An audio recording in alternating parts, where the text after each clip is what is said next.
অরিস, মামার বুটটা কিন্তু মজা আছে। আরেকবার করে নিবি নাকি? তোরা এখানে? মামা আমার একটা বানাও তো। মামা আর একটা ভালো করে বানাও, ওই যে খাবারের গন্ধ পেয়েছে ঠিকই চলে এসে।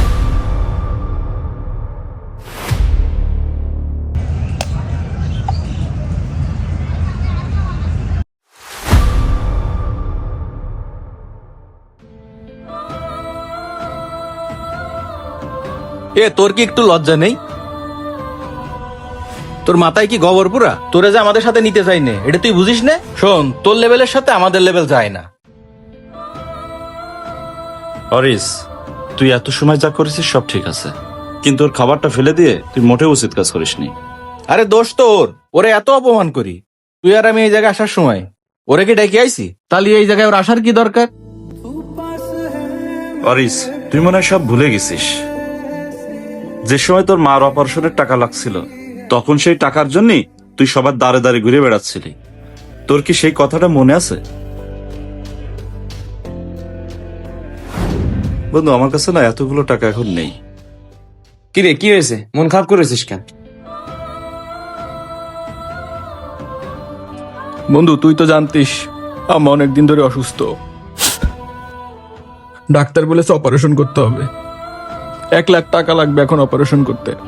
এত টাকা আমি এখন কই পাবো? ওরে বললাম ওর কাছে এই মুহূর্তে টাকা নেই। আমি কি আমার মাকে বাঁচাতে পারবো না বন্ধু? ও এই ব্যাপার, তা তুই এ নিয়ে টেনশন করতেছিস কেন? শোন, বন্ধু মানে নিজের ভাই। আমি তো এখনো আছি, তোর মা কি আমার মা না? টাকা আমি দেবো আমার মারে বাঁচানোর জন্য। তুই এ নিয়ে মোটেও কান্নাকাটি করিস না ছেলেবেলের মতো। চল, এখনই আমরা হসপিটাল দিকে যাবো। আন্টি কোন হসপিটাল আছে এখন? ঢাকা মেডিকেলে। সেই দিন ওর টাকায় কিন্তু তোর আম্মার চিকিৎসা হয়েছিল। আজ যখন ও সব হারিয়ে নিঃস্ব হয়েছে, এখন তুই ওর সাথে দুর্ব্যবহার করতেছিস। এটা ঠিক না। অতীত ভুলে যাস না অরিস। জুয়েল, বন্ধু তুই আমার মাফ করে দে। আমি আমার ভুলটা বুঝতে পেরেছি। আসলে বন্ধু বান্ধবের ভিতরে কোনো ধনী গরিব ভেদাভেদ থাকে না। তুই আমার ব্যবহারে কষ্ট পাস নি বন্ধু। তুই তো কেবলমাত্র করলি, বন্ধু বান্ধবের ভিতরে কোনো ধনী গরিবের ভেদাভেদ হয় না। ঠিক একই ভাবে কোনো বন্ধুর ছোট বড় কথায় আর অন্য কোনো বন্ধুর গায়েও তেমন লাগে না।